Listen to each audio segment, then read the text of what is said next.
Olá a todos! Meu nome é Ansel Lankman, sócio e responsável técnico pela Lank Engenharia. No vídeo de hoje, vamos falar sobre fechamento de sacadas.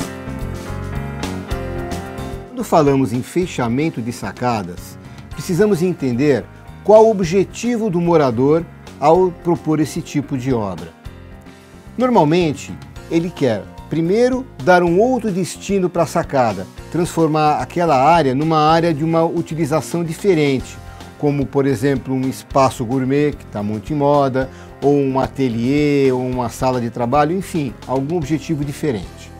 Ou ele quer simplesmente integrar a sala e a varanda, transformar aquilo num ambiente só. Na verdade, o que ele pretende é ampliar a sala até o limite da varanda.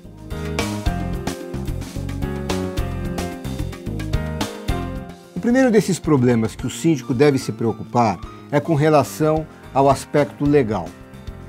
Pode ser feito esse fechamento? A convenção do condomínio permite? A prefeitura permite? Em relação à prefeitura, eu vou dizer o seguinte: trata-se de um assunto tão comum hoje em dia que os próprios órgãos estão, eu não vou dizer exatamente fechando os olhos, mas a exigência, a rigidez desse assunto está sendo relegada para um plano menor. O importante para o síndico é verificar se a convenção condominial permite. Se a convenção condominial não menciona esse assunto, ele deve estar mencionado no regulamento interno ou então ser resolvido em assembleia. O principal assunto que deve ser tratado nesse momento de decisão está relacionado com a uniformidade do fechamento. Todos os apartamentos devem ter o mesmo tipo de fechamento, com o mesmo padrão, a mesma cor e, de preferência, produzidos pelo mesmo fabricante. Outros detalhes que devem ser também de preocupação do síndico. Por exemplo, o modelo e a cor das cortinas que vão ser colocadas depois. Um assunto não menos importante é o que fazer com a porta de acesso da sala para o terraço. Se esses ambientes vão ser integrados, muitos dos condôminos estão pensando em até remover essa porta. Eu já participei de vários processos judiciais em que o condomínio se insurgiu contra o condômino e ele teve que colocar a porta de volta. E por que isso? Em primeiro lugar, porque há dois tipos de terraço: as sacadas e as varandas. A diferença entre eles: uma sacada é aquela em que essa área de terraço ela está saliente em relação à fachada. Nesse caso, a porta de acesso a ela está localizada na própria fachada do prédio. Ora, a convenção com certeza determina que as fachadas não podem ser alteradas. Então essa porta não pode ser retirada dali, mesmo que com o fechamento ela fique interna no apartamento. No outro caso, de uma varanda que está já no corpo principal do prédio, a porta não está exatamente na fachada. Teoricamente, ela poderia ser retirada. O problema é que há muitos entendimentos de juízes que acham que, embora não façam parte da fachada, elas afetam o visual e a imagem que se tem do condomínio para quem o está vendo do lado de fora. E o que fazer nessa hora? Minha sugestão é que não deixe chegar nessa hora. Resolva esse assunto com antecedência, verificando o que diz a convenção, alterando, se for o caso, o regulamento interno, ou até fazendo um regulamento interno, que muitos condomínios nem o possuem ainda. Discuta o assunto em assembleia. Tudo isso com assessoria do teu corpo jurídico, para que você não seja surpreendida por problemas judiciais lá na frente, por conta de uma decisão mal tomada. Mas vamos falar mais sobre os problemas de ordem estrutural. Será que a estrutura do teu condomínio, do teu edifício, suporta esse peso adicional do fechamento? Bem, quem deve definir isso para você, síndico, é um engenheiro que vai fazer o estudo a partir dos projetos do prédio, eventualmente ele vai fazer testes de carga, enfim. Você tem que chamar um engenheiro, alguém habilitado para dar esse tipo de decisão para você. Mas não é só isso que se resume o problema.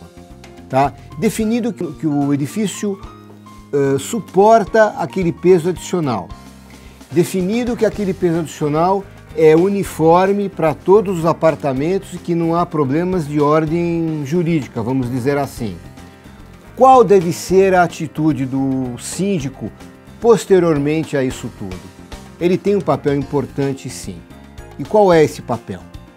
A sua atuação, amigo síndico, pós-fechamento, vai ser a de fiscalizar o tipo de obra que o condômino vai realizar no terraço, se isso vai causar sobrecargas nas lajes, como nós já vimos em programas passados, e principalmente a utilização que ele vai querer dar e os materiais que ele vai querer colocar no novo terraço.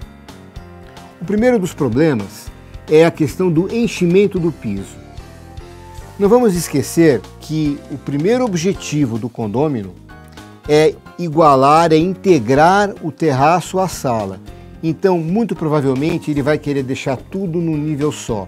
E como os terraços possuem, de origem, o nível do piso um pouco abaixo do nível da sala, há uma tendência para que ele faça um enchimento e iguale aquilo num nível só.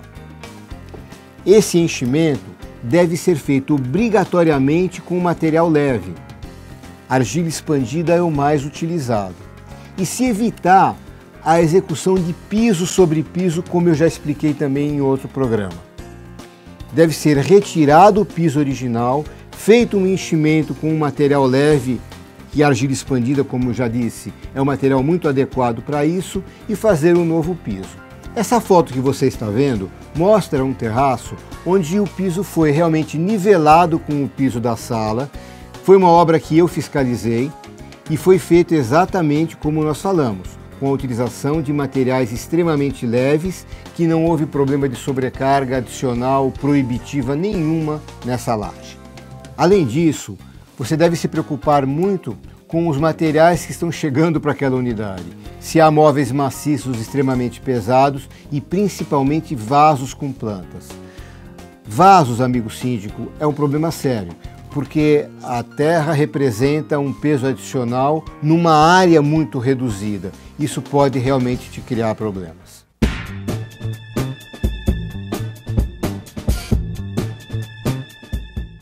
A pergunta de hoje veio de um e-mail da Roberta, é uma síndica nossa espectadora, que nos pergunta: Ansel, quanto pesa um vaso grande? É perigoso? Roberta, veja bem, eu selecionei alguns vasos para responder a sua pergunta. Você não especificou exatamente como é o vaso que está te preocupando. Então eu peguei essa imagem que nós estamos vendo aqui agora, com vários vasos, onde o primeiro da figura é um vaso muito grande, muito maior do que os outros. E eu estimei mais ou menos o tamanho e as dimensões desse vaso para poder responder a sua pergunta. Tá? Então, em primeiro lugar, esse vaso tem aproximadamente 50 por 50 por 1 metro. Mais ou menos isso dá 0,25 metros cúbicos. A terra úmida, ela chega a pesar 2.000 quilos por metro cúbico. Então esse vaso cheio de terra vai pesar 0,25 vezes 2.000, aproximadamente 500 quilos. É bastante peso. Mas qual é a área em que esses 500 quilos estão apoiados? Uma área de 0,50 por 0,50, que é o que eu estou considerando. Isso dá 0,25 metros quadrados. Então a sobrecarga na laje desse piso são 500 quilos dividido por 0,250. Quanto dá isso? Dá 2.000 quilos por metro quadrado. Realmente é um peso exagerado, se nós lembrarmos que as lajes estão previstas para terem uma sobrecarga máxima de 150 quilos por metro quadrado.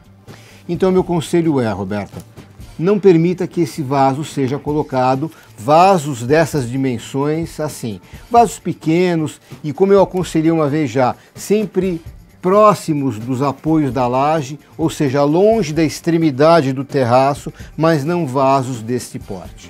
Bem, Roberta, espero ter respondido a contento a sua questão. Novas questões, sugestões de pauta podem ser feitas por vocês no meu e-mail que está aqui embaixo, ansel@lankengenharia.com.br. Vejo vocês no próximo programa.